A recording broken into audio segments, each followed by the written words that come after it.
Olá, sejam muito bem-vindos e bem-vindas a mais um episódio do Papo de Química. Eu sou o professor Edson Souza, do Instituto Federal de Pernambuco. E eu sou Mafê, aluna de Química do IFPE. E hoje, o assunto é aquele comprimido que você não pode tirar da bolsa e que tá sempre na sua caixinha de primeiros socorros, os analgésicos. Paracetamol, ibuprofeno, aspirina, será que são todos iguais? Como eles funcionam? E quando o que deveria aliviar, acaba causando mais dor? E eu sou a professora Priscila Morim.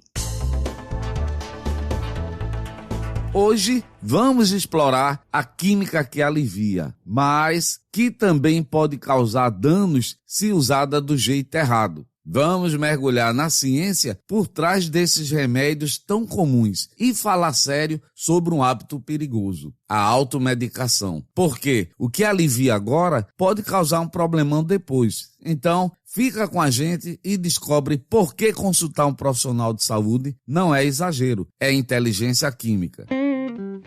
A dor é um sinal do corpo. É tipo um alarme dizendo, ei, tem algo errado aqui. Tem dor inflamatória, como quando você torce o pé, tem dor neuropática, como aquela queimação no nervo, e ainda a visceral, típica das cólicas. E entender o tipo de dor ajuda a escolher o remédio certo. E por trás dessas dores estão elas, as prostaglandinas, substâncias químicas que aumentam a sensibilidade dos nervos, da dor e inflamam os tecidos. E é aí, galera, que os analgésicos entram.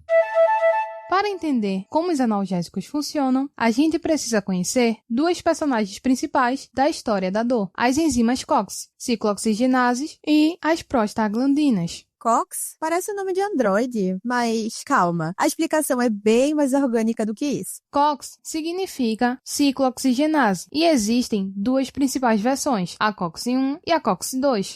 A COX-1 está sempre ativa no corpo. Ela participa de funções de manutenção, como proteger o estômago, regular o fluxo sanguíneo nos rins e ajudar na formação de plaquetas para a coagulação. Já a COX-2 é como uma operária, que só aparece quando tem emergência, inflamação, dor, febre. Ela é ativada em tecidos lesionados ou infectados e aumenta a produção de prostaglandinas inflamatórias. É mesmo, é? É verdade. E é aí que entra o papel das prostaglandinas. Elas são mensageiras químicas. Quando algo está errado, uma lesão, infecção ou trauma, elas aumentam a sensibilidade dos nervos à dor, causam inchaço, aumentam a temperatura corporal e até dificultam o sono. Pensa nas prostaglandinas como aquelas pessoas que gritam fogo no meio da multidão. Elas podem salvar vidas, mas se ninguém acalmar, vira um caos. Os analgésicos atuam justamente nessa gritaria. Eles bloqueiam as COX e isso reduz a produção das prostaglandinas. O resultado, menos dor, menos febre e menos inflamação. Você entendeu, velho? É claro. Mas atenção, bloquear tudo indiscriminadamente pode trazer efeitos colaterais. Por exemplo, quando inibimos a COX-1, podemos perder a proteção gástrica natural. E aí vem a azia, gastrite ou até úlcera. Falamos bastante da COX-1 e da COX-2, mas e se existisse um remédio que só bloqueasse a COX-2, evitando os efeitos colaterais da COX-1?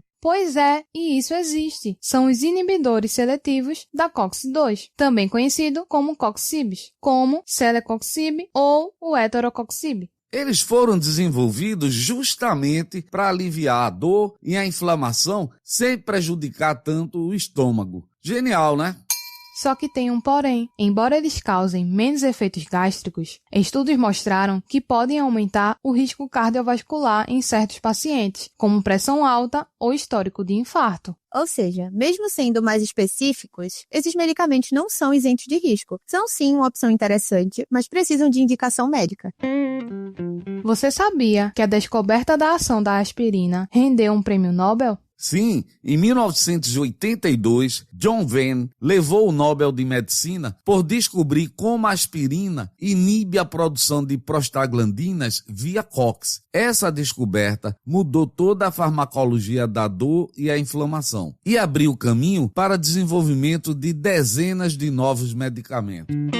Antes de falar de cada remédio, vale explicar um grupo muito importante, os AINES, ou anti-inflamatórios não esteroides. Esse grupo inclui medicamentos como aspirina, ibuprofeno, diclofenaco, nimesulida e o que todos eles têm em comum. Eles inibem a COX, reduzindo a produção de prostaglandinas inflamatórias. Além de aliviarem a dor e a febre, os AINES têm ação anti-inflamatória, daí o nome. Mas atenção, eles não são todos iguais em potência, duração, risco e efeito colateral. Vamos começar com a aspirina, a AS. Ela é um AINE clássico, derivada da casca de salgueiro e sintetizada no século XIX. Ela inibe a COX-1 e COX-2 de forma irreversível, através de uma acetilação. E por isso, além de aliviar dor e febre, também age como antiagregante plaquetário, usado em baixa dose para proteger o coração. Mas tem contraindicações importantes. Pode causar sangramentos, agravar gastrite e não deve ser usada por crianças com viroses. Risco de síndrome de Rey. I got it. O paracetamol é queridinho da febre. Diferente dos AINES, age mais no sistema nervoso central e tem pouca ação anti-inflamatória periférica. É seguro para quem tem problemas gástricos ou toma anticoagulantes, mas em excesso pode ser tóxico para o fígado, hepatotoxicidade, especialmente se usado com álcool ou jejum.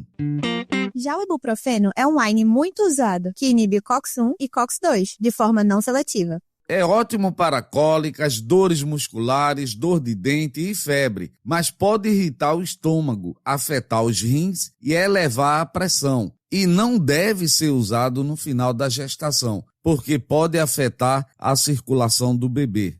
A dipirona é polêmica, proibida em alguns países, super popular no Brasil. Ela tem ação analgésica, antipirética e espasmolítica, ideal para cólicas e febre resistente. O principal risco é a granulocitose, uma queda grave nas células de defesa. É raro, mas exige cuidado. Vamos à seção de mitos e verdades.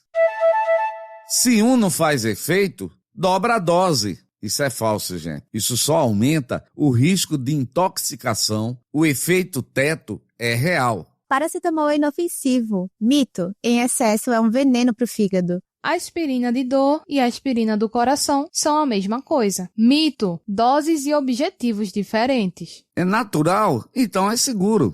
Cuidado, hein? Chás e suplementos também interagem com medicamentos. Vamos a alguns casos da vida real. Criança com febre, paracetamol ou dipirona. Aspirina proibida. Adulto com dor lombar e hipertensão, evita ibuprofeno. O melhor é um paracetamol com a compressa quente. Cólica renal, dipirona alivia, mas se repetir, precisa investigar.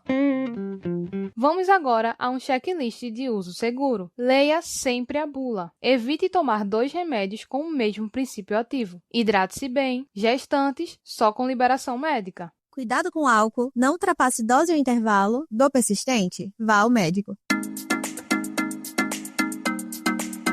A química dos analgésicos mostra que até o remédio mais comum tem impacto no corpo. E use com consciência, respeite a dose e não substitua diagnóstico por automedicação. E lembre-se, remédio em excesso pode ser veneno. Esse foi mais um episódio do Papo de Química. Compartilhe com quem vive tomando remédio por conta. Segue o podcast e manda sua sugestão de tema para podcast@papodequimica.com. Até a próxima. Dor passa, mas o conhecimento, esse fica.